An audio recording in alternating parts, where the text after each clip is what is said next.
ओम नमः शिवाय। जय श्री कृष्णा। आप सभी का सनातन धर्मसार चैनल पर बहुत बहुत स्वागत है।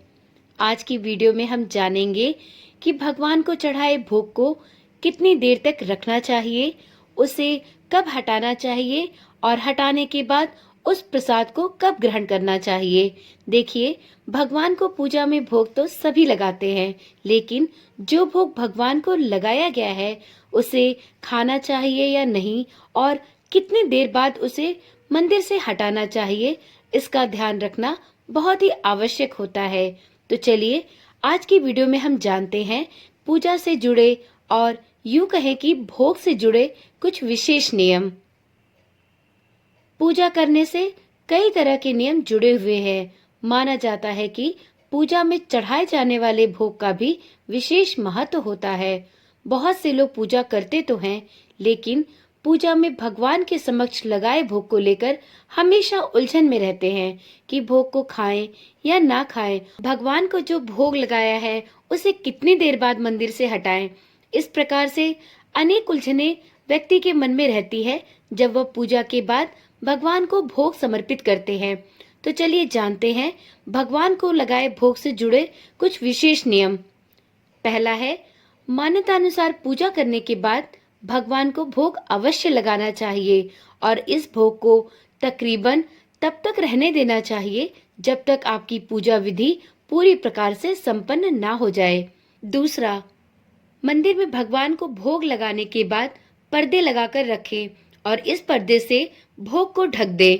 अब पूजा का आसन छोड़ने से पहले भोग उठाकर उसको स्वयं ग्रहण करें और पूरे परिवार को भी वितरित करें।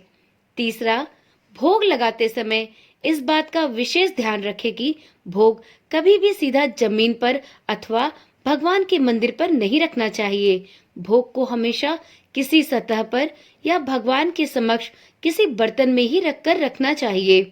भोग का बर्तन आप चांदी, पीतल या तांबे का रख सकते हैं, परंतु कभी भी आप स्टील या फिर कांच के बर्तन में अथवा लोहे के बर्तन में भगवान को भोग नहीं चढ़ाएं। चौथा, जब भी आप भोग लगाएं तो इस बात का विशेष ध्यान रखें कि भोग के साथ जल भी मंदिर में अवश्य रखें। इसके लिए आप जल का एक लोटा भोग के साथ भगवान के समक्ष रख सकते हैं। इस तरह भगवान के समक्ष मंत्रों का उच्चारण करके भोग लगाना शुभ होता है। पांचवा, जो भोग भगवान को लगाया जा रहा है उसमें मिर्च या नमक नहीं डालना चाहिए।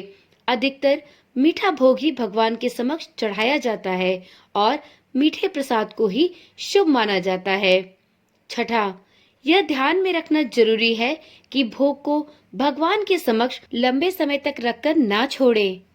भगवान के समक्ष रखा भोग कुछ देर बाद ही या यूं कहे कि अपनी पूजा विधि संपन्न होने के बाद हटा लेना चाहिए।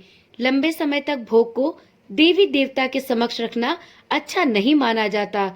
इसे भगवान के समक्ष चढ़ाए गए प्रसाद को अपमान के रूप में देखा जाता है। सातवां, भगवान के समक्ष हमेशा ताजा भोग ही रखा जाता है।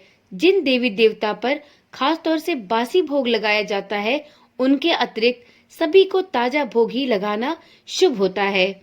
आठवां, वैसे तो सभी भगवानों को भोग लगाते समय तुलसी दल भी अर्पित किया जाता है, परंतु शंकर भगवान और गणपति महाराज को तुलसी के बिना भोग अर्पित करें। इस बात का विशेष रूप से ध्यान रखें, क्योंकि गणेश भगवान और प्रभु भोलेनाथ को तुलसी दल अर्पित नहीं किया जाता, जबकि भगवान विष्णु को बिना तुलसी दल के भोग अर्पित करना अशुभ माना जाता है। ऐसा माना जाता है भगवान विष्णु को बिना तुलसी के भोग लगाएं तो विष्णु भगवान आपके भोग को स्वीकार नहीं करते। तो इस बात का भी विशेष रूप से ध्यान रखें। यदि इससे संबंधित आपके मन में कोई अन्य प्रश्न हो तो आप कमेंट में अवश्य पूछ सकते हैं, आपको इसका जवाब अवश्य दिया जाएगा। यदि वीडियो पसंद आई हो तो इसे एक लाइक अवश्य दें। तो चलिए आज की वीडियो यहीं पर समाप्त करती हूँ। फिर मिलते हैं एक नई वीडियो, एक नई जानकारी के साथ। ओम नमः शिवाय। जय श्री कृष्णा। राधे राधे।